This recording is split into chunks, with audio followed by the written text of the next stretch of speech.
হ্যাঁ, যাইবার কালে একজন আরো দেখা না পাইলাম, তুই দেখা না পাইলাম, কিন্তু আজকে আমি বিষ্ণুর দর্শন পেয়ে গেছি।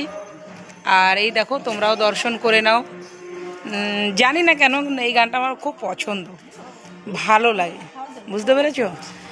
মা 10 মাস 10 দিন গর্ভে ধরে আমাকে এই পৃথিবীতে নিয়ে এসছে, তার জন্যই কিন্তু সব কিছু দেখা। আজকে যদি মা গর্ভে ধরে যদি আমাকে এই পৃথিবীতে না আনতো, তাহলে কিন্তু এই 300 বছর পুরানো মন্দির বলো, এত সুন্দর সুন্দর প্রিয় বন্ধু, ফেসবুক, কিছুই কিন্তু পেতাম না। তাহলে এগুলো কার জন্য পেলাম? আমার মা বাবার জন্য। তাহলে এই জন্য বলে সব থেকে প্রথম দরজা মা বাবাকে দিতে হয় এ স্থান, তারপরে বন্ধু বান্ধব, সন্তান, ভাই বোন, মায়া জালে ফেসে আছি আমরা।